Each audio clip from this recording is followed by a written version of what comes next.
첫째 형님이 먼저 결혼했을 땐 형님이 예쁨을 받았다고 들었습니다. 그러다 내가 결혼 후 첫째 형님이 이혼하고 집을 떠나자 시어머니는 순식간에 나를 아껴주셨습니다. 우리 둘째 며느리가 최고야. 이렇게 착한 애가 어딨어? 그때 나는 감격했습니다. 드디어 인정받았다고, 이 집의 진짜 며느리가 됐다고 생각했습니다.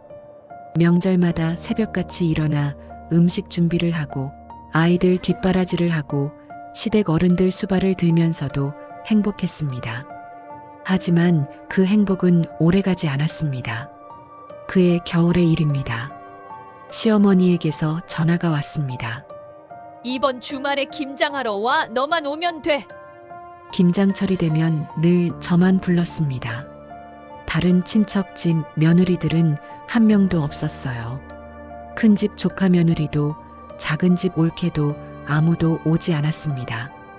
오직 저만 새벽부터 저녁까지 배추를 절이고 씻고 양념을 버무리고 허리가 끊어질 것 같았지만 시어머니는 쉬라는 말 한마디 없었습니다.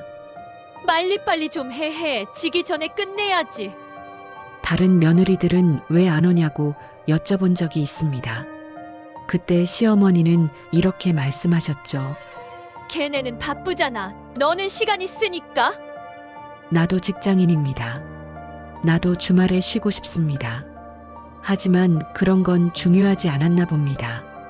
그렇게 김장을 마치고 집에 돌아오면 온몸이 쑤시고 아팠습니다. 하지만 시어머니에게서 고맙다는 말 한마디 들어본 적 없습니다. 그저 당연한 일을 한 것처럼 여겨졌으니까요. 그런 일이 반복되던 어느 명절이었습니다. 음식 준비를 하던 중 시어머니가 부엌으로 들어오시더니 나를 위아래로 훑어보셨습니다. 야, 너 살 많이 쪘네? 관리 좀 해야지. 며느리가 그렇게 살찌면 우리 아들이 밖에서 얼굴 들고 다니겠어? 그날 나는 아침도 못 먹고 음식 준비를 하고 있었습니다. 출산 후 불어난 몸무게를 빼려고 나름 노력하고 있었는데 그런 말을 들으니 숟가락을 들 수가 없었습니다. 요즘 젊은 엄마들 봐. 애 낳고도 다들 날씬하던데 너만 그래. 그 말을 들으며 숨이 막혔습니다. 새벽부터 시댁일 하느라 운동할 시간도 나를 돌볼 시간도 없었는데 말이죠. 몇 달 후 여름 휴가철에 또 다른 일이 있었습니다. 시댁 식구들이 모두 모여 여행을 갔습니다. 다들 좋다고 난리였지만 나에게는 또 다른 전쟁이었습니다. 아침 일찍 일어나 시부모님 식사 챙기고 아이들 씻기고 짐 정리하고 다들 관광지 구경 가는 동안 나는 숙소에 남아 빨래를 했습니다. 엄마가 있어야 애들이 편하지. 내가 좀 봐줘. 남편도 시어머니도 당연하다는 듯 말했습니다. 저녁에 돌아와서는 밤늦게까지 다음 날 준비. 다들 맥주 마시며 웃고 떠들 때 나는 부엌에서 설거지를 했습니다. 그게 가족여행이라고 불리는 것이었습니다. 나에게는 장소만 바뀐 집안일이었을 뿐 여행에서 돌아온 후에도 나는 며칠간 몸살을 앓았습니다. 그렇게 시간이 흐르고 나는 복직을 결심했습니다. 아이들도 어느 정도 컸고 경제적으로도 내 수입이 필요했습니다. 하지만 이 결정을 시어머니께 말씀드렸을 때 처음으로 큰 화를 내셨습니다. 애들 아직 어린데 무슨 직장을 나가? 엄마가 집에 있어야지. 저는 조심스럽게 말씀드렸습니다. 애들 좀 컸으니까 이제 일하려고요. 경제적으로도 필요해서요. 그랬더니 시어머니는 바로 말씀하셨습니다. 우리 아들만 힘들게 만드네.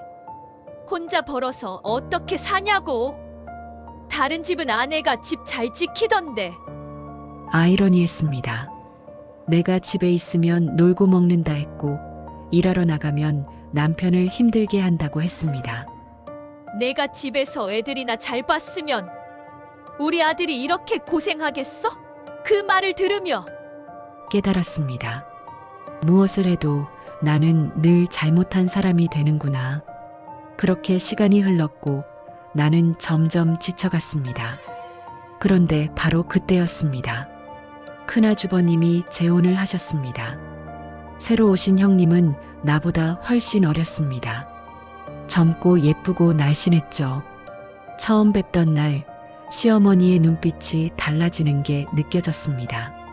마치 새로 산 옷을 입고 헌 옷을 쳐다보는 그런 눈빛. 그날부터 시어머니의 태도가 완전히 바뀌었습니다. 그리고 그 명절 날이 왔습니다.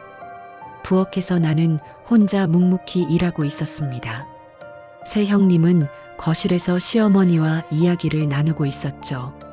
그때 시어머니가 새 형님을 데리고 부엌으로 들어오셨습니다.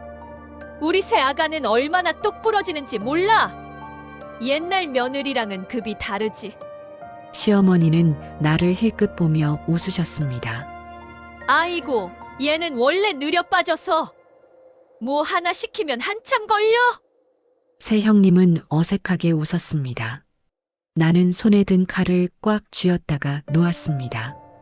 그동안 김장도, 명절 준비도, 가족여행, 뒷바라지도, 살 빼라는 잔소리도, 일하지 말라는 핀잔도 모두 참았습니다.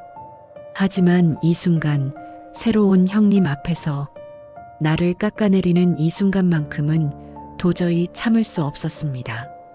그날 밤 집에 돌아와 나는 울먹이며 남편에게 말했습니다. 당신 어머니가 오늘 나한테 그렇게 말씀하셨어. 새 형님 앞에서. 나 정말 힘들었어. 지금까지 내가 얼마나 열심히 했는데.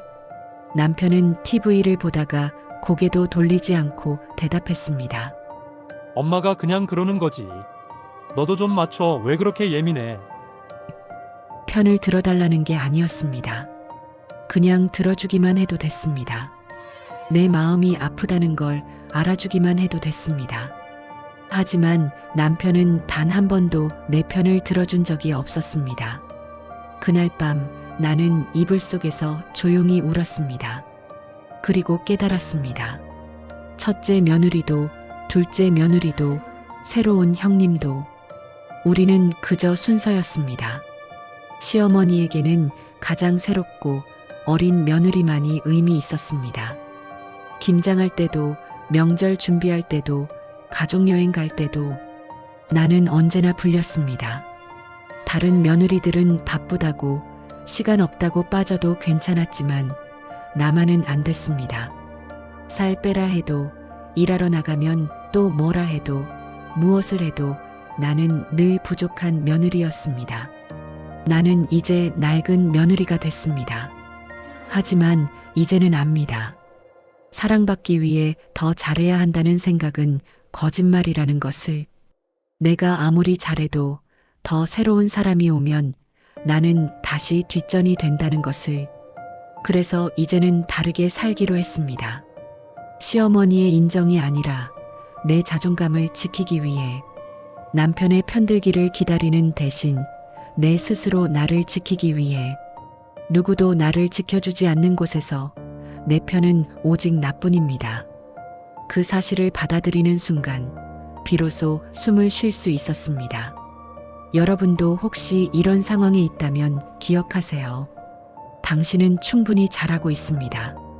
당신은 존중받을 자격이 있습니다. 그리고 무엇보다 당신 편은 당신 자신이라는 것을요.